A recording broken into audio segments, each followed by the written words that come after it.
Sanamente es una coproducción de CNN Chile con Fundaciones Rasmus y Grupo K.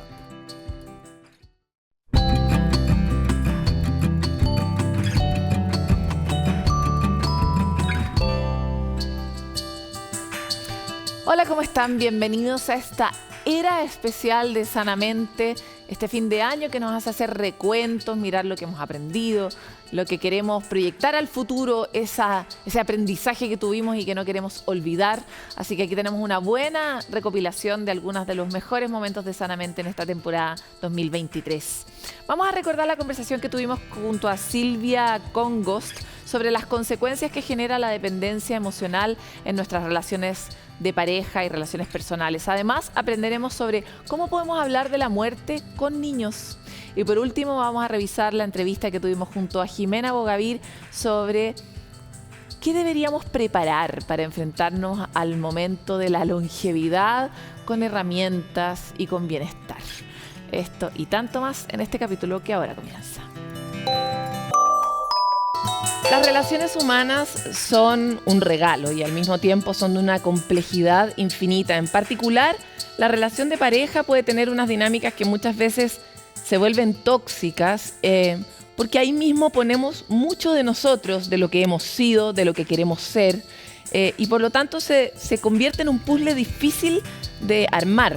Por eso, poner límites, aprender a poner límites, entender dónde está mi propio límite, son algunos aprendizajes que es fácil decirlos, pero es muy difícil implementarlos, sobre todo para algunas personas. ¿Cómo podemos lograr que los vínculos, sobre todo, nos aporten y que no nos chupen posibilidades, energía y de capacidades para desplegar lo que venimos a hacer?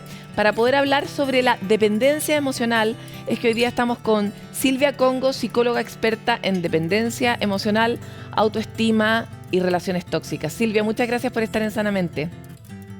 ¿Qué tal? Estoy encantada, es un placer. Muchas gracias por invitarme a compartir. Para nosotros mucho porque en la introducción planteaba esta cosa de que la pareja es un terreno de fragilidad brutal, ¿no? Como que ahí se juntan y confluyen muchas versiones de nosotros mismos que a veces nos dejan con muchas menos herramientas para administrar la situación que las que tenemos en nuestra vida pública, podríamos decir. ¿Por qué? Así es. Mira, el ser humano como ser social que es, que esto ya lo tenemos claro, necesitamos esos vínculos con otras personas, necesitamos crear relaciones que cubran nuestras necesidades de amor y de conexión. Entonces, la relación de pareja es la persona con la que, nuestra pareja es la persona de la que más esperamos, en la que más confiamos y la persona con la que queremos compartir nuestro proyecto de vida, nuestro futuro, nuestra historia, nuestra familia. Entonces, hay muchas expectativas, por supuesto, en esta persona. Y, sin embargo, nos formamos mucho para nuestro futuro profesional, para superar diferentes dificultades, pero siendo un área tan importante no estamos preparados, no hay educación, nadie nos enseña qué es lo que tenemos que hacer, dónde hay que poner los límites. Y a veces incluso venimos de historias de referencia, como son nuestros padres, que es la relación de la que hemos aprendido, que no siempre es sana. Entonces, tenemos muchos boletos para acabar pasándolo mal, ¿no? Cuanto más escuchemos programas de este tipo, leamos libros, escuchemos conferencias, pues más nos vamos nutriendo. Silvia, ¿cómo yo puedo identificar que estoy en una relación de dependencia? ¿Y cuándo esa dependencia se vuelve mala? Mira, lo primero que debemos entender es que la dependencia emocional siempre es tóxica, siempre es una situación que nos va a hacer sufrir y nos va a ir destruyendo poco a poco. Para que lo entendamos, la dependencia es la incapacidad de cortar una relación en aquellos casos en los que ya sea porque la otra persona ya no nos ama o ya sea porque nosotros ya no amamos a nuestra pareja como pareja. Igual tenemos mucho cariño, pero no hay deseo, no hay atracción, ya no nos aporta seguir ahí. A veces porque yo no me puedo realizar como persona, no puedo, como tú decías, desplegar mis alas e ir a por aquello que realmente me hace sentir vivo. Otros casos a lo mejor porque hay maltrato psicológico, que es algo que pasa lamentablemente con mucha frecuencia. Entonces, todos estos son casos en los que, si suceden, tendríamos que irnos de la relación. Y en cambio, cuando hay dependencia, todas las personas que lo viven ya lo veo, que esto no va bien, ya me doy cuenta de que esta no es la persona que yo quiero para mí, ya lo veo que tendría que irme, pero no puedo. La simple idea de dejar esta historia, esta relación, me aterra, me paraliza, me crea pánico. Entonces, nos quedamos ahí sintiéndonos atrapados y nos vamos desgastando. Por eso la dependencia emocional es tan tóxica. Es como, te necesito y no puedo alejarme de ti a pesar de ver que no eres lo que yo necesito, lo que yo busco, lo que yo quiero para ser feliz. Ya, me encanta profundizar un poco en el concepto de dependencia, porque en teoría todos dependemos de todos, es algo que está como imbrincado en la naturaleza humana, ¿no? Y yo puedo saber que, no sé, que en ciertas relaciones con mis amigos, con mis hijos e incluso con mi pareja, es natural que yo dependa en algún sentido de este vínculo que tengo. ¿Cuándo la dependencia es algo que está mal? ¿Solo cuando me siento dañada o cuando yo identifico algo, o también cuando no me doy cuenta y hay algo que está ocurriendo que es raro? ¿Qué alerta nos podría dar? Claro, sobre todo es que mi cuerpo empieza a hablarme, yo empiezo a tener síntomas, ¿no? Ya sea pues que me voy perdiendo la ilusión, me voy volviendo más apática, más triste, voy renunciando a lo mejor a mis sueños, mi autoestima se va haciendo cada vez más pequeña, dudo de mi valía personal, por ejemplo, ¿no? Y me voy alejando cada vez más de quien yo soy. Una imagen muchas veces de quien sufre dependencia es: un día me miro al espejo y no me reconozco, no me acuerdo de quién era yo antes de esa relación. Entonces, por supuesto, como dices, una cosa es que tú tienes un tipo de apego, un tipo de vínculo que puede ser sano con tu pareja, con tu familia, con aquellos que tú eliges si quieres, pero cuando sientes que con una relación, sobre todo de pareja, si pierdo esa persona, no soy capaz de seguir adelante, entonces igual es Esa es la que alerta. tienes que mirar hacia adentro, ¿no? Exacto, eso es un poco la alerta, sobre todo cuando no estás bien ahí y cuando hay momentos, también es otra alerta, cuando hay momentos en los que tienes claro, en algunos momentos de lucidez, que estarías mejor sin esa persona o que tendrías que dejar esa relación, eso es una señal muy clara de alerta de que hay algo ahí que ya se ha roto. Ahora, tú mencionaste mucho el tema del decaimiento de la autoestima. Más la Ujú. autoestima no es un patrimonio de la humanidad. Hay personas que tienen buena autoestima, pero yo podría decir sin ningún dato científico que buena parte de la humanidad no tiene una alta autoestima. Entonces, No. por un lado es cómo me doy cuenta si mi tasa de autoestima es sana, y por otro lado, cómo hago para ejercitar la autoestima.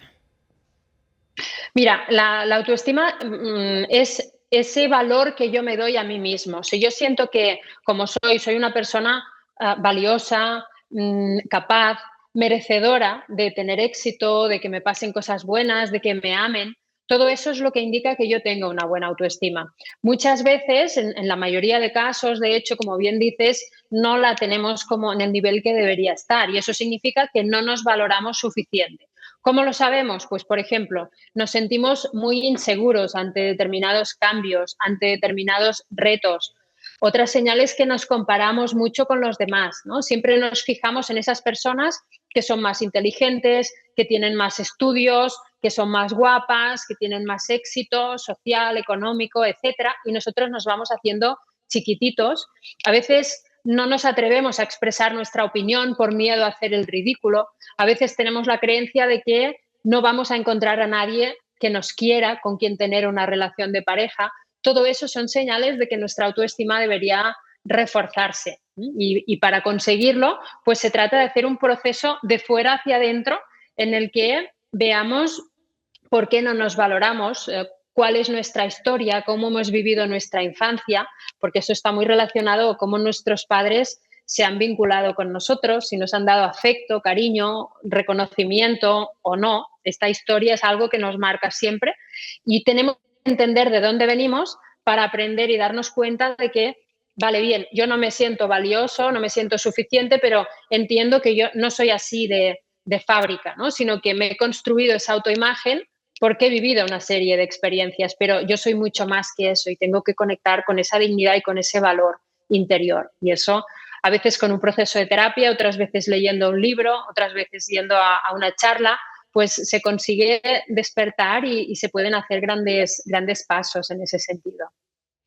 Una cosa es identificar la relación de dependencia de la pareja, ¿no? Que es difícil y eventualmente uno podría hacerlo y eventualmente uno podría tomar la decisión de dejarla. Pero otra cosa es identificar una relación de dependencia tóxica, por ejemplo, con alguien como tus hijos o alguien, por ejemplo, como un amigo o una amiga. Y ahí las rutas no son tan sencillas a veces, sobre todo porque los hijos van a ser tus hijos siempre, como que uno no se puede deshacer de ellos. Entonces, no sé si en ese ámbito tienes alguna como reflexión que compartir, porque por otro lado, eventualmente mucha gente puede identificar que tiene una relación de dependencia tóxica con sus hijos, pero no saber qué camino tomar para sanar esa relación. ¿Se puede? A ver, cuando tienes una relación tú de dependencia con tus hijos, puede ser que has generado como normalmente suele ser codependencia cuando pasa con un hijo. Es decir, tú como madre, por ejemplo, le haces sentir a tu hijo que le necesitas y hay madres que impiden que sus hijos sigan su vida, se alejen, construyan sus propias familias y siempre les mantienen ahí pendientes. Y eso es algo que es bastante tóxico, aunque uno mismo no es fácil que lo vea. Y luego hay otro escenario por el que me preguntan mucho, también vinculado a esto, que es cuando tú ves que es tu hijo el que tiene una relación de dependencia emocional o tu amigo o alguien que es cercano a ti. En estos casos es muy difícil poder ayudarles si no se dan cuenta, si no están preparados y si no piden ayuda. Porque lo que te puedes encontrar es que cuando tú intentas hacerle ver que eso es tóxico y que tendría que salir, se pongan a la defensiva porque se sientan atacados, como no quieren dejar esa relación, y luego dejen de contarte qué es lo que les está pasando. Yo en estos casos siempre aconsejo intentar buscar un momento en el que estén mal, que siempre los hay, porque no olvidemos que esa relación es tóxica, y cuando vemos que está mal, intentar decirle, mira, ya sabes cuál es mi opinión, ya sabes yo cómo lo veo, tú haz lo que sientas, pero si me necesitas, si quieres pedir ayuda, si quieres que te recomiende un profesional, etcétera, aquí me tienes. Porque de esa forma no se van a dar la vuelta, ¿no? Y porque aún es más peligroso que se vayan encerrando en esa relación. Por último, imaginemos otro escenario en que la relación de codependencia entre una madre y su hijo no es de superapego e incapacidad de soltarlo, sino es de desdén. Pero al darte cuenta de que tienes una relación como súper agresiva y como despectiva, quieres sanar eso.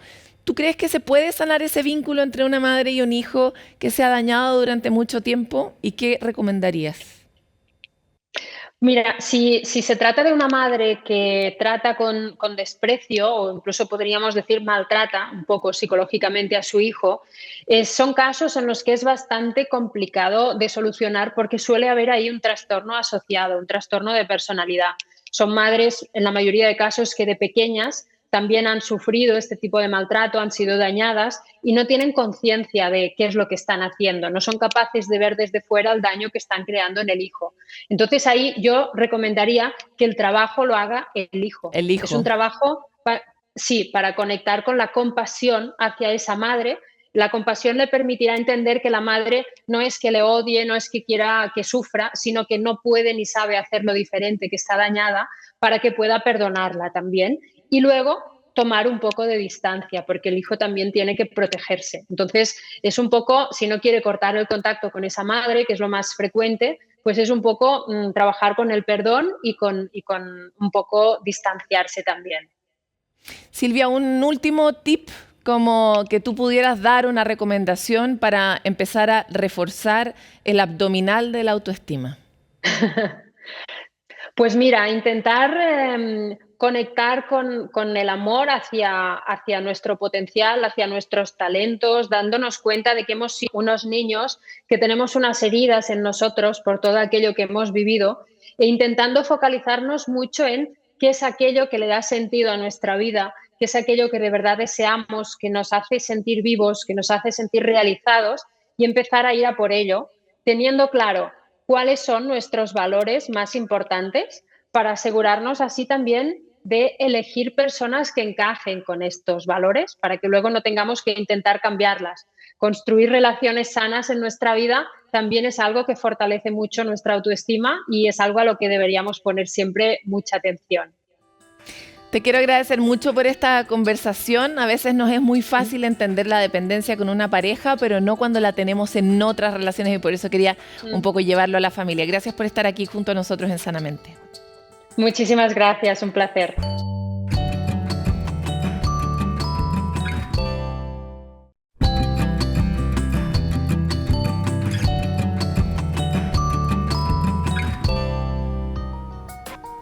Trabajar en equipo y colaborativamente es algo que nos beneficia a todos, beneficia al sistema y el resultado final, sin duda.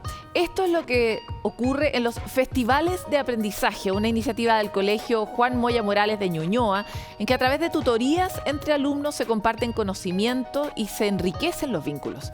¿Cómo funciona? Lo vemos en la siguiente nota de Miranda Aspe. No importa la época, el país o la cultura, la colaboración ha sido la piedra angular para el progreso de la sociedad. Afianza los vínculos entre las personas, relaciones que se fortalecen y profundizan aún más cuando las construimos en comunidad. Tuberculosis es correcta porque en esa época era muy común esa enfermedad. Cualquier persona se podía morir por esa enfermedad, ¿ya? Y es esta colaboración la que permite los procesos de tutorías, donde el trabajo en equipo y el intercambio de aprendizaje son los protagonistas. Experiencia que conocen de cerca en el Colegio Juan Moya Morales, quienes desde 2016 realizan festivales en que los alumnos pueden aprender y enseñar sobre algún tema de su interés a sus mismos compañeros. Dinámicas que se iniciaron junto a la Fundación Educación 2020. La tutoría entre pares, así como otras metodologías de innovación pedagógica, promueven habilidades que van más allá de lo que tradicionalmente conocemos, que es aprender un contenido en particular, sino que promueven habilidades, por ejemplo, habilidades socioemocionales, ¿sí? Cuando tú ves un diálogo entre dos estudiantes que está basado en el respeto, te das cuenta cómo hay otras cosas que se activan, como por ejemplo la empatía, el respeto por el ritmo del otro que aprende, la capacidad de escucha, la colaboración. No debe de estar más arriba porque acá ya no cabería. Fíjate en las esquinas. Cierto, también pueden estar en las esquinas. Ivana cursa quinto básico y es parte de las alumnas tutoradas.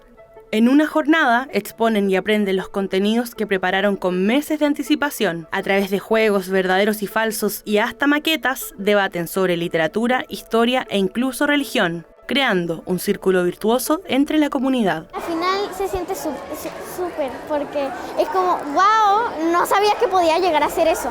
Aparte de como ser solo tu amigo, te puede llegar a enseñar más y hacer como de tu cerebro otra cosa. La consolidación de cualquier aprendizaje parte de la base que nosotros podemos enseñarlo a otra persona, compartir nuestros saberes con otros, independiente de la edad. Se genera una forma de compartir saberes, entonces lo que yo puedo necesitar en algún momento, se lo puedo convidar a otro en otro momento. Y eso es lo que lo vuelve bonito.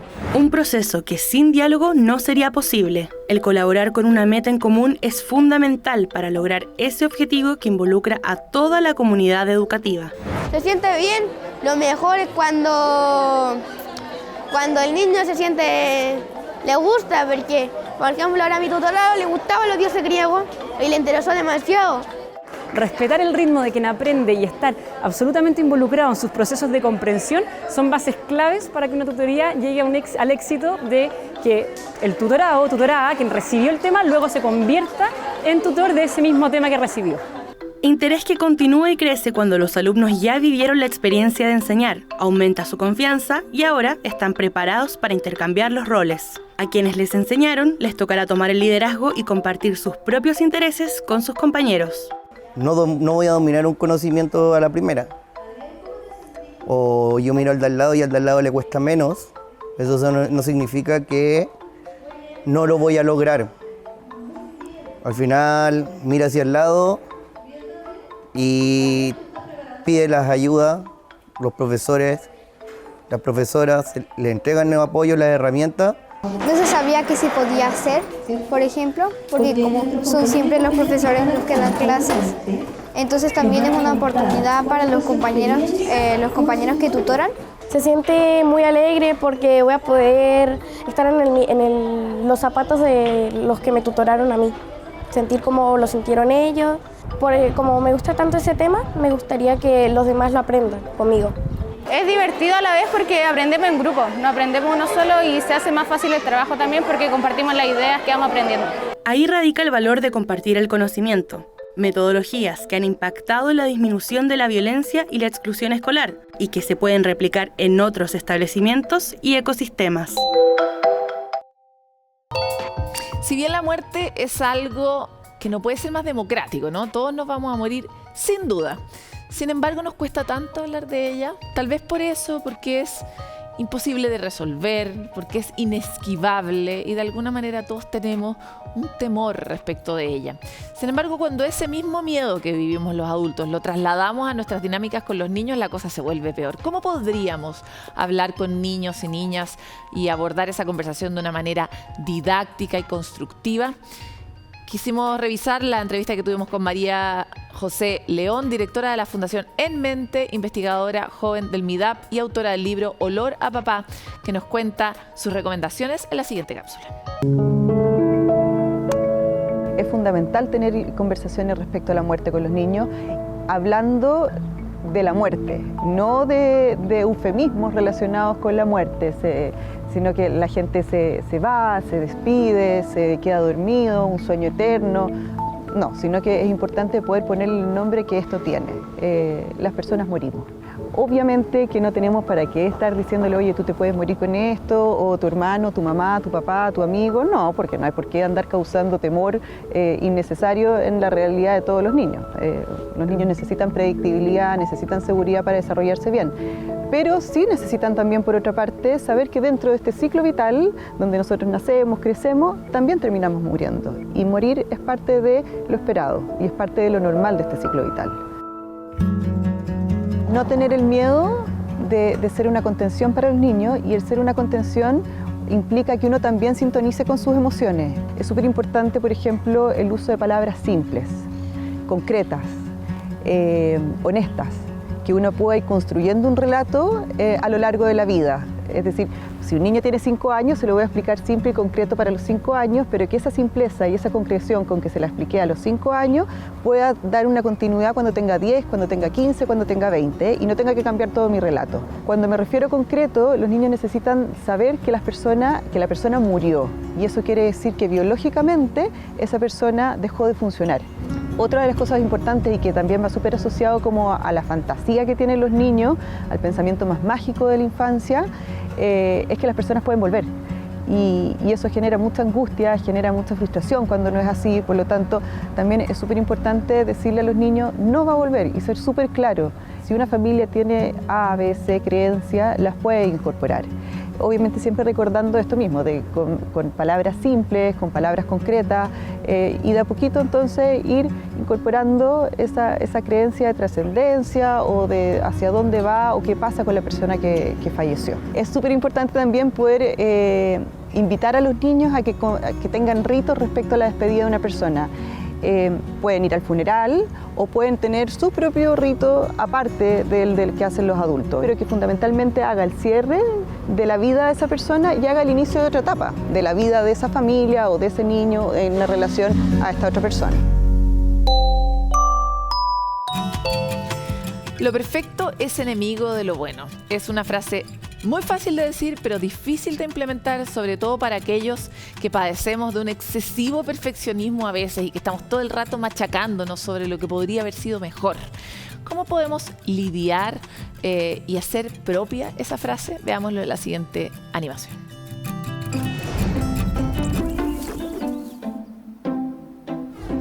Estuviste toda una semana trabajando en la maqueta de tu clase de arte. El objetivo era sacarte un 7. Llegó el momento en que la profesora entregó las notas. Era un 6 y te invadió la frustración. Esta autoexigencia puede estar vinculada al perfeccionismo, que es un conjunto de pensamientos y comportamientos que a veces tenemos las personas cuando los objetivos que nos planteamos son completamente inalcanzables. La búsqueda constante y realista de la perfección te quita la satisfacción personal que puedes sentir al alcanzar una meta, transformándola en una situación de estrés y ansiedad. realidad. El perfeccionismo está asociado a sentimientos como el miedo a cometer errores o a la desaprobación, una baja autoestima y tendencia a la rigidez. Si te sientes identificado, no te preocupes, esto se puede trabajar. Proponte metas realistas, enfréntate a situaciones donde no tengas todo el control y enfócate en los procesos más que en los resultados. Si sientes que el perfeccionismo está afectando tu salud mental, recurre a tu red de apoyo o pide ayuda profesional. Y recuerda, todos somos perfectamente imperfectos. Ahora vamos a respirar y vamos a hacer una pausa y volvemos enseguida.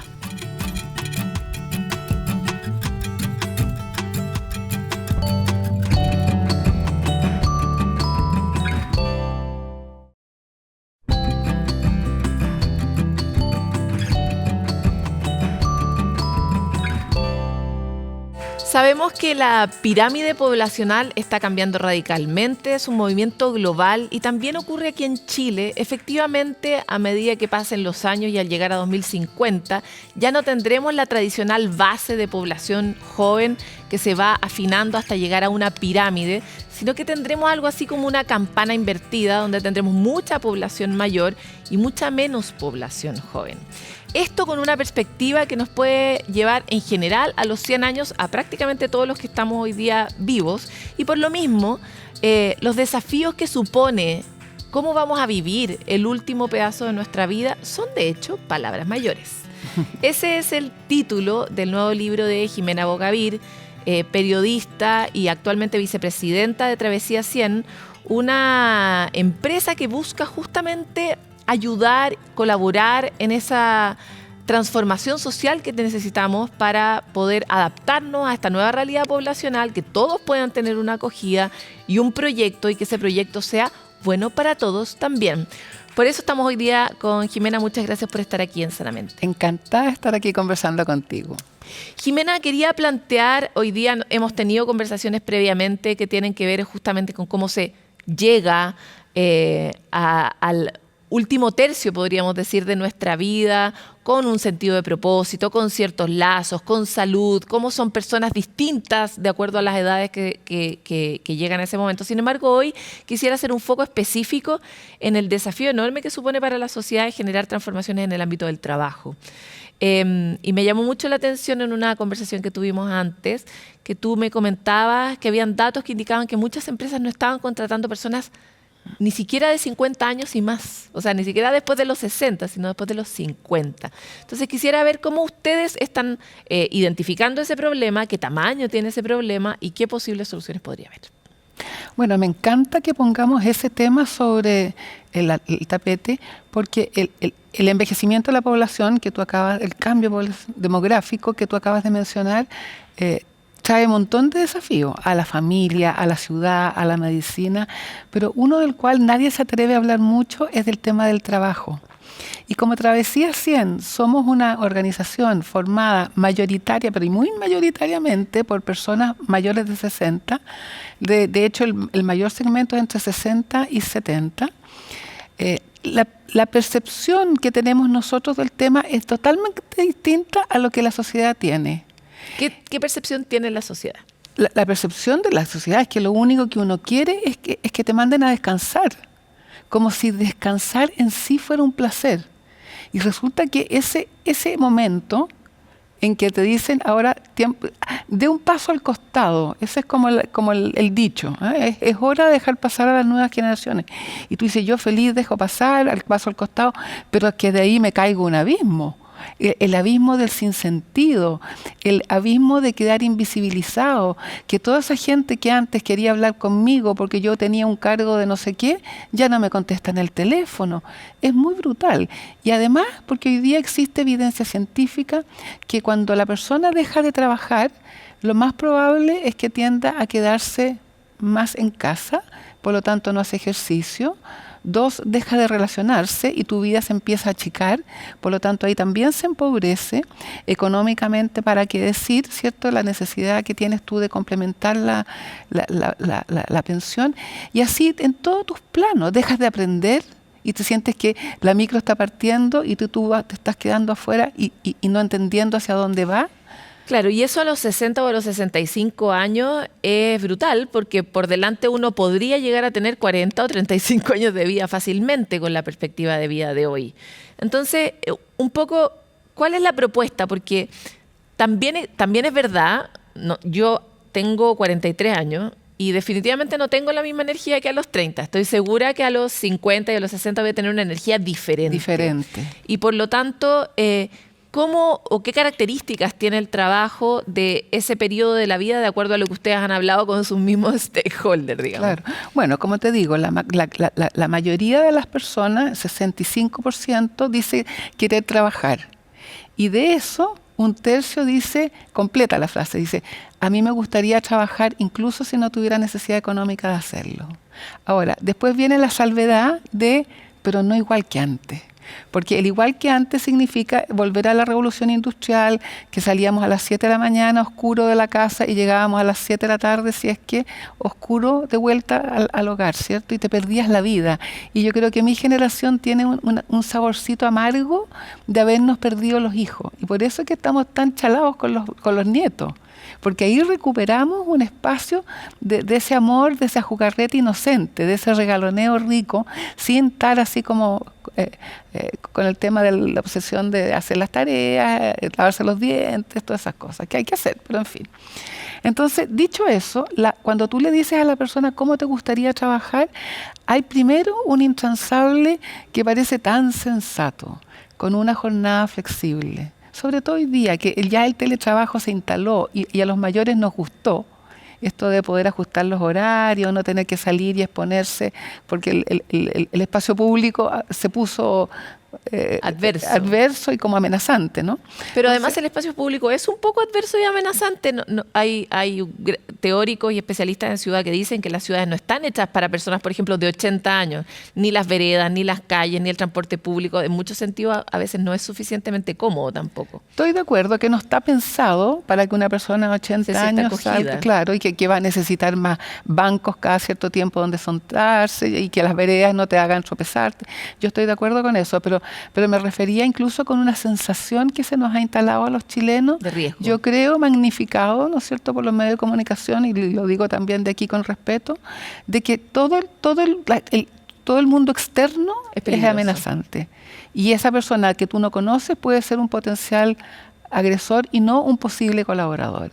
Y no sé, yo la verdad es que no tengo esa experiencia. Creo que la gente en general en la vida pública es amorosa, te cuida. Y claro, hay casos, pero la temperatura que existe sobre la inseguridad es de mucho más riesgo, ¿cierto? Entonces, eso también yo creo que como sociedad tenemos que volver a mirarlo y sentir el espacio público como un lugar de encuentro entre generaciones, para ahí volver a nuestro tema. Entonces, volviendo, el tema de la flexibilidad es clave. ¿Y por qué? Porque a diferencia de un joven que posiblemente está dedicado a estudiar en el colegio, después en educación superior, si es que es afortunado, la persona mayor no. La persona mayor se comprometió con ir a buscar niños al colegio, o está haciendo un pololito en alguna parte, o simplemente está cumpliendo su sueño de a lo mejor haber cantado en un coro.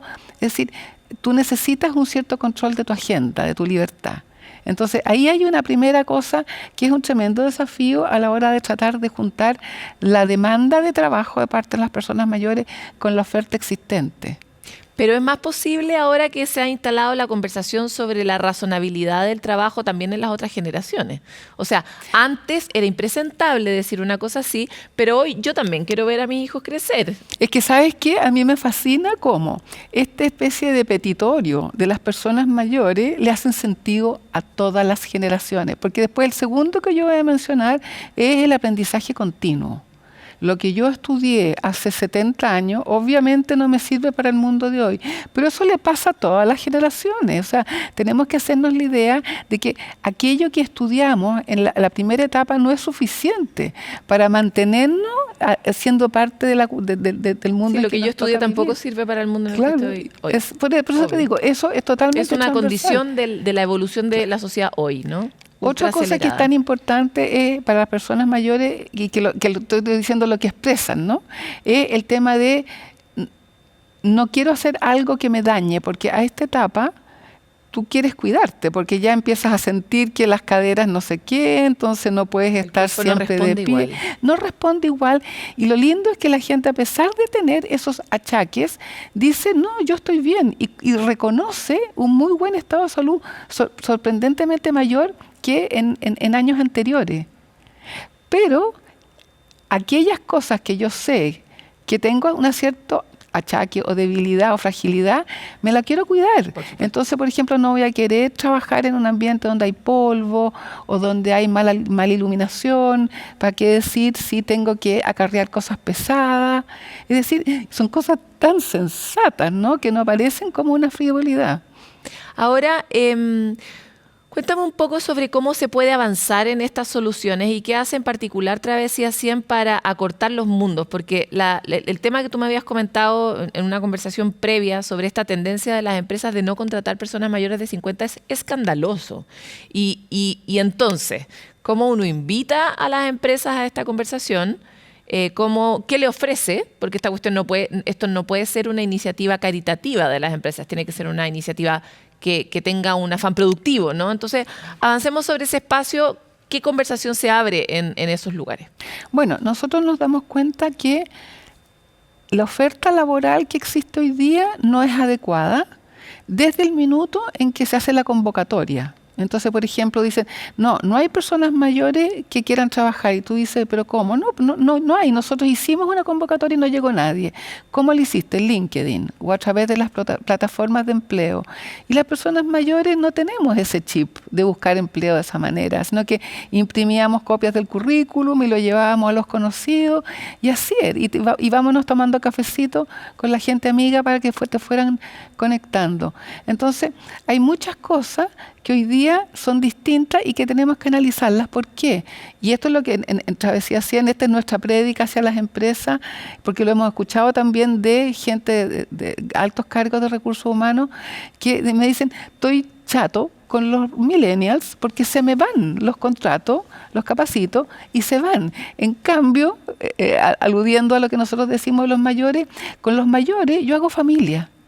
Son mucho más comprometidos, son mucho más responsables, están con la camiseta puesta en las buenas y en las malas, valoran su trabajo. Entonces, hay tantas ventajas y aquí lo que nosotros no estamos de ninguna manera en afán de competir con los jóvenes, ¿no? Por supuesto que no lo haríamos. Pero lo que sí es decir, trabajemos juntos.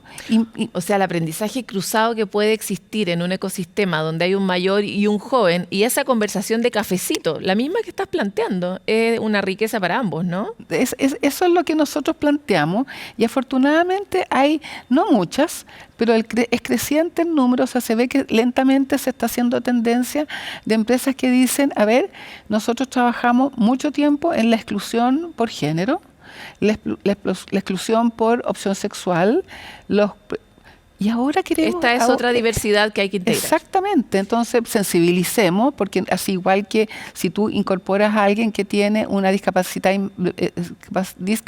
mental, también el resto del grupo tiene que entender de qué se trata y qué hacer y cómo gestionarlo bien, ¿no? Para que sea una buena experiencia. Entonces, igual que eso, tú tienes que preparar al grupo con que tú vas a trabajar, para que entiendan que lo que está pasando con esa persona, ligerito les va a pasar a ellos. Ahora, hay algo que es muy interesante de lo que comentaba en el ejemplo de LinkedIn, y es la brecha digital. Sabemos que la brecha digital se amplía en contextos de desigualdad, o sea, la gente que tiene menos acceso en general a todo, a educación, a recursos, etcétera, tiene una brecha mucho mayor en términos de digitalización. Sabemos que el mundo digital es el mundo hoy día y va a tender a serlo cada vez más. Y esa brecha también en las poblaciones que van envejeciendo se agranda. Entonces, ¿cómo ven ustedes que se aborda el problema de la brecha digital? Educación continua, por supuesto, pero con una iniciativa súper concreta para la empresa. ¿O qué tipo de oferta uno podría generar para resolver ese gap, ¿no? Uno es que la neurociencia tiene comprobado que el cerebro mayor se deteriora solo si no lo usas. Pero si tú sigues con la actitud de seguir aprendiendo, y yo creo que todas estas personas que quieren seguir trabajando, evidentemente se preocupan de eso. Tienen un cerebro plástico. Claro. Entonces, por lo tanto, su cerebro está condicionado para.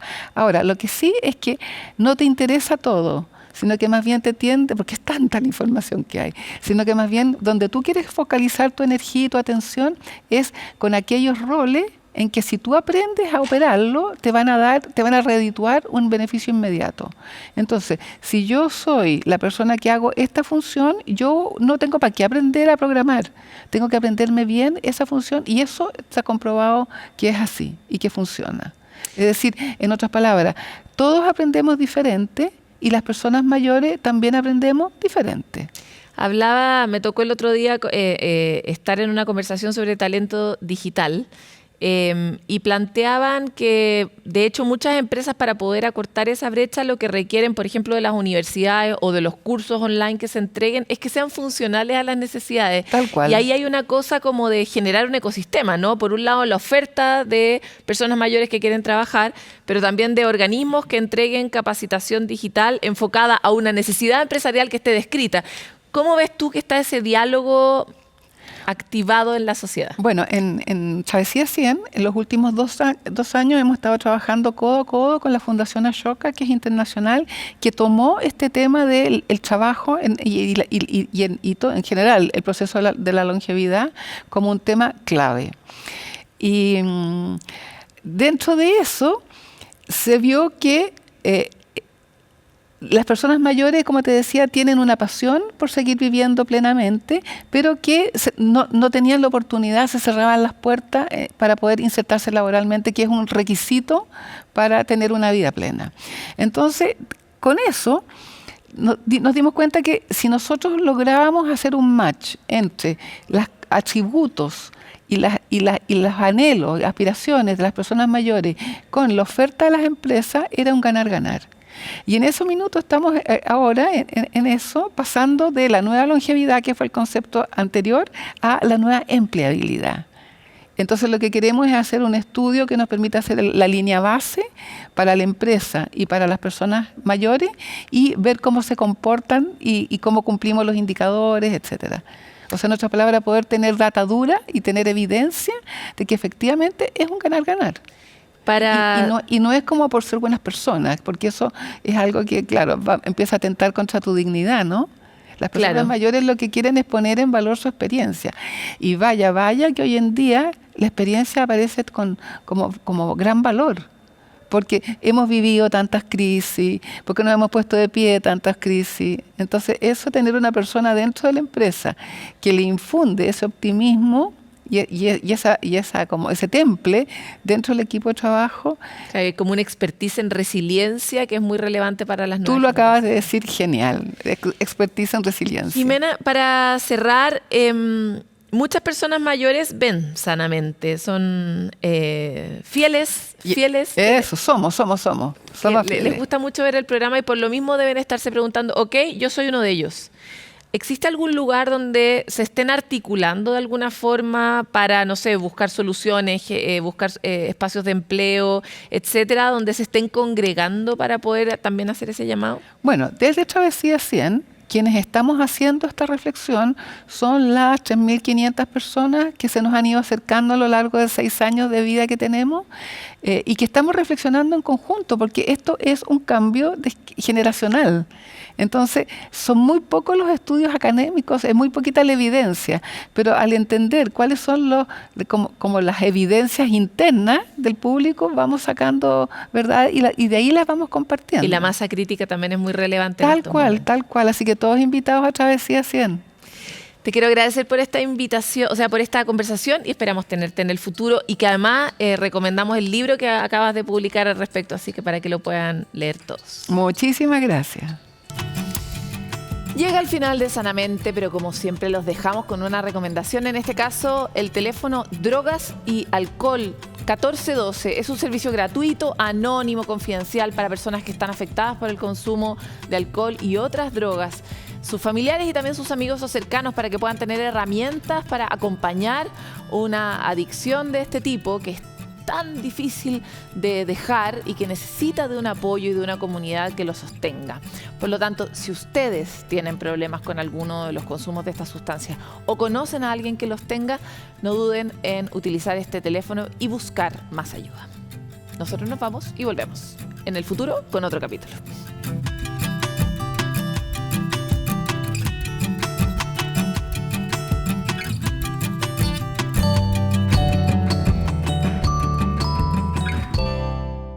Sanamente es una coproducción de CNN Chile con Fundaciones Rasmus y Grupo K.